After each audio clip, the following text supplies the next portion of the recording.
This a lot of more secure, strategic gameplay. No one wants to risk getting caught off guard here, caught on the outside. And you see that I don't know if you caught that. That was a deagle shot into the wood wall right next to Cloak and did not break it. That changed from 150 to 100 already apparent.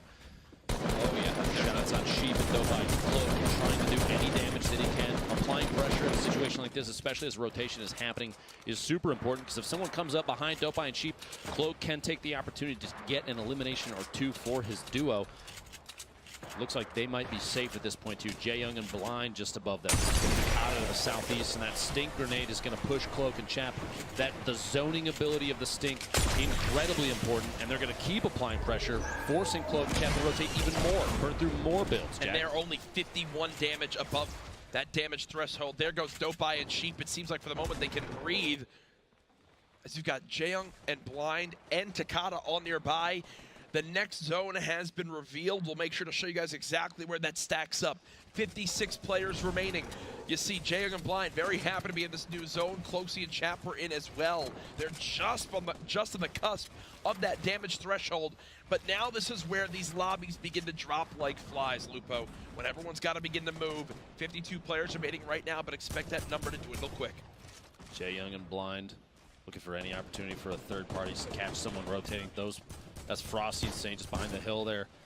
Not on the same team, but Jaeyoung's trying to take advantage of the opportunity there. A lot of loot sitting out in the open, and Tyler's going to swing in just past. You see him shoot past the screen right there. That the launch pad being very important for rotations. 50 players left, 49 players as the next storm starts to push, and everyone that is stuck outside of that white circle in your minimap is going to be in a tough spot of forced rotation. You're looking for people to start popping their rift to goes. A launch pad, you're going to see a lot of people recycle launch pads to try and move into this safe zone. Players will literally land on top of each other and build up as fast as possible. Cloak and Chap still running here, still alive. Multiple teams. Looks like Nick Merckx knocked down in there. It looks like actually Teifu had knocked Nick and secured that elimination. Nick Merckx out of this first game.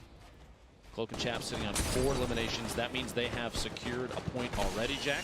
An excellent spot to be in. The leaderboard, very important even in these early games. Every single elimination counts. Chap and Cloak both having to build and defend themselves. The edit's very important. You'll see quick resets to look through. They want to make those walls transparent so they can see any chance for a third-party shot. And there's still a launch pad inventory of Cloaksy. They're actually close as well towards where this next zone will be. See how far they're going to have to move for this next circle. We're about to be on storm 6 of 9 as it's pushing forward. Here we go. They're going to have a minute to make this move. 38 players remaining, 24 teams. So there's a lot of solos out there now, Lupo, trying to clutch on up for their squad. As here we go, the train now begins. Morgassi, bottom left of your screen. Nolan as well. 2 of the players, well, you see Morgassi, the winner of the summer skirmish. You got Nolan, the winner of the winter skirmish. Still both in this lobby. This rotation in just outside the zone. Some players try and push as close to the edge of the storm as early as possible. They want to be on the front of the push. The effort to try and get into the safe zone ahead of everyone else is extremely apparent. Morgassi building out of his mind to try and get up over this hill. Only 16 builds left, 15 builds, 14, 13, players 12, 10, 9, 8, 7, 6. He's got nothing left. He's got no builds left, and just like that, Clarity comes through and hits him right in the face on that elimination.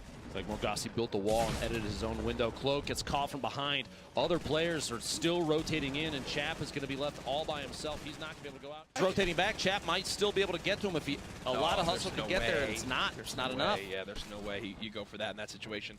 But because of the zone, I think he's going to, he can stop and pop this med kit because it went directly back where he was. They've also got their tunnels that they've already used. 23 players remaining. Chap with 3 limbs to his name. Sam with 3 as well.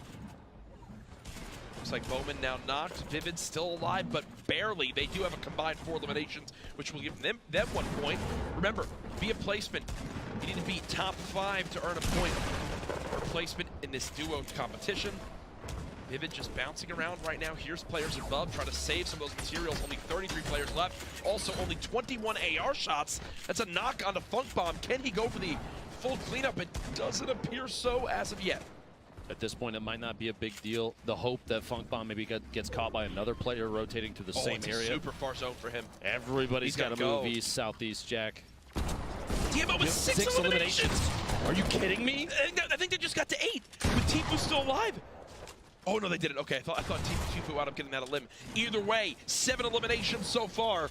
That's going to wind up putting them at 2 points in this game. Now it's 8 eliminations, 8, Jack. And now any more elims they get is big bonus to start off game 1. 9 comes in. It's already a big bonus. 2 teams remaining. Can this be a ridiculous first game for DMO and Tifu? They could go for max points, plus the big bonus. Tifu popping some shields. They've got to continue to move. They're playing the low ground. Sam and crew trying to drop on down. Tifu the target of both enemies right now. DMO drops him in and chunks him down. It's a 2 versus 1. Tifu and DMO already with 10 eliminations. The big bonus has kicked in. It all comes down to Sam. The man has 3 elims alone. DMO and Tifu. Advantage in this game. Not many builds left.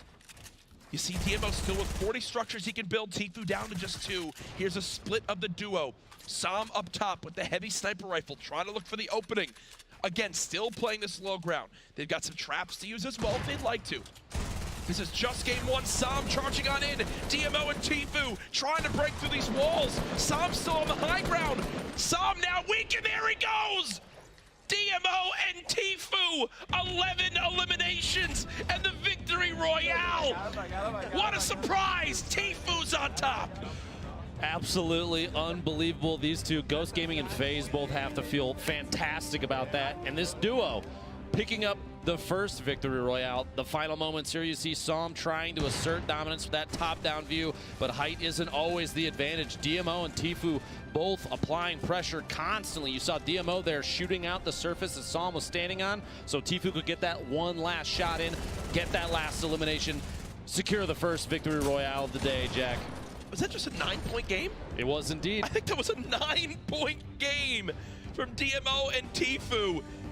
My goodness, folks. Talk about an electric Game 1 performance. You see Nick Merckx smirking in the background.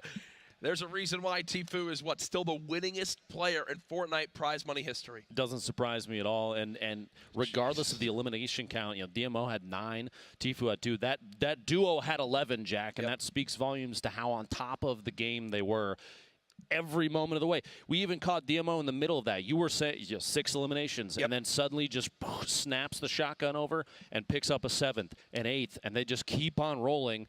An unstoppable force every moment of that game. If that's a sign of things to come, those two could be on top throughout the day. Insane performance to kick off game number 1. Reminder, we have 6 matches we're playing today and a whole nother day of competition tomorrow with the solos. I mean, I don't know why we even doubted him. We should have talked more about him in the intro. Now I'm mad, but either way, I believe we've got our players on the floor with an interview.